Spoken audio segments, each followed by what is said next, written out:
মাত্র একজন অস্থায়ী চিকিৎসক ও কিছু অস্থায়ী জনবল দিয়ে খুঁড়িয়ে খুঁড়িয়ে চলছে পাবনার মা ও শিশু কল্যাণ কেন্দ্রের চিকিৎসা সেবা। জেলার প্রাচীনতম এই হাসপাতালে জনবল কাঠামো ও চিকিৎসা পদ্ধতি আধুনিকায়ন না হওয়ায় কাঙ্ক্ষিত সেবা থেকে বঞ্চিত হচ্ছেন সাধারণ মানুষ। মিলন মাহমুদের ক্যামেরায় পাবনা থেকে রিজভি জয়ের রিপোর্ট। প্রান্তিক পর্যায়ে প্রসূতি সেবা দিতে পাবনার পৌর এলাকার গোবিন্দা মহল্লায় প্রতিষ্ঠা করা হয় পাবনা মা ও শিশু কল্যাণ কেন্দ্র। ব্রিটিশ আমলে প্রতিষ্ঠিত সরকারি এই হাসপাতালটির ভাগ্য বদলায়নি আজও। স্থানীয়ভাবে ডেলিভারি হাসপাতাল নামে পরিচিত এই চিকিৎসা কেন্দ্রে স্থায়ী পদ 7টি, তার মধ্যে প্রহরী, পরিচ্ছন্ন ও নিরাপত্তা কর্মী 3 জন। সেবাকর্মীদের কোনো পদেই স্থায়ী লোকবল নেই। সবেধন নীলমণি একজন চিকিৎসক কাজ করছেন অতিরিক্ত দায়িত্বে। জনবল সংকটে মিলছে না প্রত্যাশিত চিকিৎসা সেবা।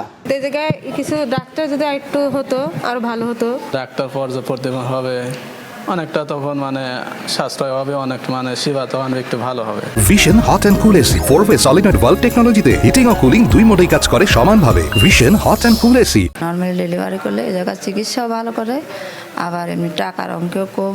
একসময় এই হাসপাতালে মাসে 300টিরও বেশি রোগীর নর্মাল ডেলিভারি হলেও জনবল ঘাটতির কারণে এখন তা দাঁড়িয়েছে 50-এ। সিজার অপারেশন নেমেছে প্রায় শূন্যের কোঠায়। অ্যানেস্থেশিয়া ও শিশু বিশেষজ্ঞের পদ না থাকায় ঝুঁকিতে পড়ছেন রোগী ও সেবাকর্মীরা। প্রসূতি সেবায় গুরুত্বপূর্ণ আল্ট্রাসোনোগ্রাম মেশিন ও জনবলও নেই।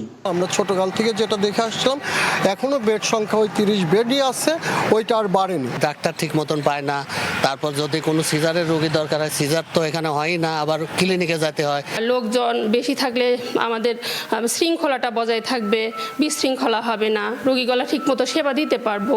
ডেলিভারির পরে বা সিজার সেকশনের পরে তো সেই বাচ্চাগুলোকে দেখানোর জন্য আমাদের কিছু ডেলিভারির পরে সিজার কিছু বাচ্চা যেগুলো সমস্যা হয় সেগুলো দেখানোর জন্য আমাদেরকে সদরে রেফার করতে হয়।